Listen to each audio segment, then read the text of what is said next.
कैसे हुई थी भगवान राम की मृत्यु। अयोध्या में भगवान श्री राम मंदिर का निर्माण कार्य तेजी से चल रहा है। अगले साल 22 जनवरी 2024 को श्री राम मंदिर में रामलला की प्रतिमा में प्राण प्रतिष्ठा का अनुष्ठान समारोह होगा। श्री राम को विष्णु जी के 7वें अवतार के रूप में पूजा जाता है।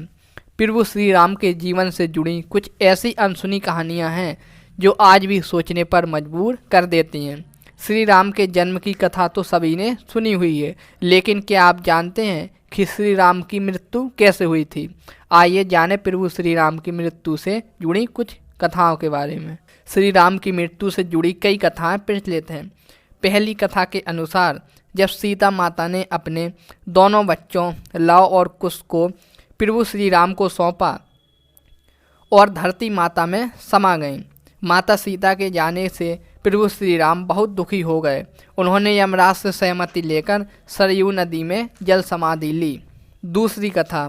एक अन्य कथा के अनुसार भगवान राम ने धरती पर 1000 वर्षों से भी ज़्यादा समय तक शासन किया।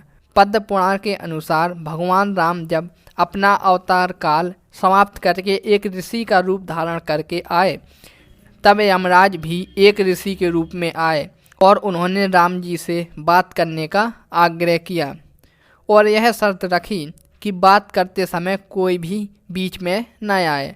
उस समय प्रभु श्री राम ने भ्राता लक्ष्मण से कहा कि वो एकांत चाहते हैं, इसलिए आप दरवाजे पर खड़े हो जाएं, जिससे कोई भीतर प्रवेश न कर सके। इतनी देर में ऋषि दुर्वासा वहां आ गए और राम जी से मिलने का आग्रह करने लगे। लक्ष्मण जी के मना करने पर भी ऋषि नहीं माने और क्रोधित होकर बात करने लगे।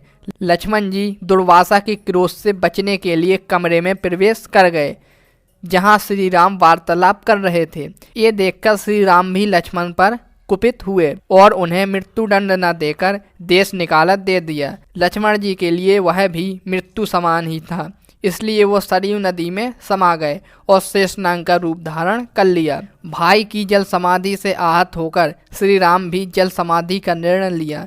वो सरयू नदी के अंदर गए और भगवान विष्णु का अवतार ले लिया।